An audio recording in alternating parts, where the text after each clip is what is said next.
Kilalang-kilala nga ngayon ang isang basketball player sa ating bansa sa kanyang husay maglaro at isa rin ito nagrepresenta noon sa ating kupunan na Gilas.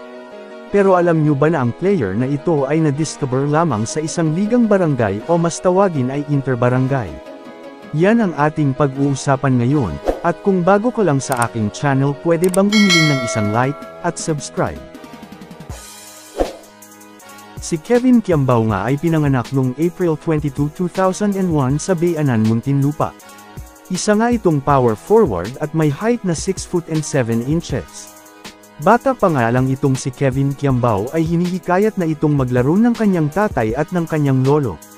Lumaki nga itong iniidolo nito ang nga magagaling na manlalaro ng ating bansa gaya ni Ryan Bunef at Mark Pingris. Sa edad nga ng 10 taon ay madalas na itong sumali sa mga pagdayo sa iba't ibang barangay sa Muntinlupa.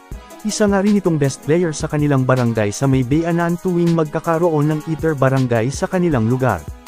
Taong 2014 nga ay na-discover nga ito ng isang coach ng school ng Lyceum sa isang laro nila sa inter-barangay. Inofferan nga ito na maging isang scholar sa kanilang paaralan upang maging player ng paaralan na ito. Sa 2 taon nga nito sa Lyceum ay hindi ito napasama sa final roster ng school.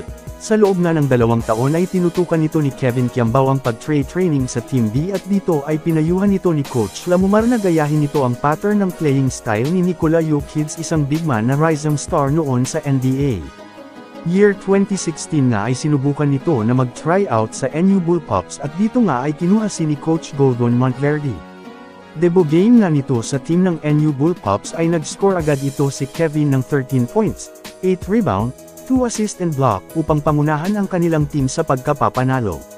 Nagsunod-sunod na nga ang magagandang performance nito nang mapasalang na sa elimination round ang NU sa Season 81 Nanogram UAAP. Sa finals nga ng Season 81 ay isa ito si Kevin Kiambao ang naging susi upang matalo nila ang Ateneo Blue Eagle na meron noong star player na si Kai Soto. Dahil nga kay Kevin Kiambao at kay Carl Tamayo ay nasungkit ng NU Bullpups ang kanilang unang kampyonato sa loob ng ilang taon. Sa Season 82 nga ay nasecure ulit nito ang kanilang kampyonato. Sa season nga na din ito ay nagawa din nilang protektahan ang kanilang ASEAN School title at nasungkit nila ang gold medal kontra sa Indonesia. Sa Season 82 nga ay naging pangatlo itong si Kevin Kiambao sa NBTC 24 rankings na sumunod lang siya kanila Carl Tamayo at nag-average ng 12.3 points and 9.8 rebounds sa loob lang ng 23 minutes. Year 2023 nga kung saan ay katatapos lamang ng UAAP Season 86 ay lalong gumanda ang takbo ng karera ng career nito ni Kevin Kiambao.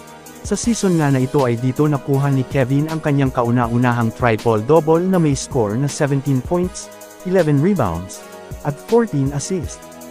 Isa siya sa naging kauna-unahang noon guard sa UAAP na nakakuha ng triple-double ng ilang beses. Sa Game 3 nga nila sa finals ay binigay na ni Kevin ang buong laro niya upang manalo ang DLSU kontra sa UP. Dito nga umiscore ito ng 24 points, 9 rebounds, 4 assists, at 2 blocks.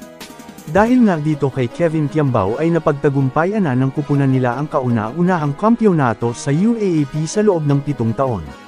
Sa ganda nga ng performance na pinakita ni Kevin Kiambao ay inawardan ito ng Finals MVP at nakuha rin ito ang Season MVP na ang huling nakagawa lang nito ay si Arwin Santos noong 2005.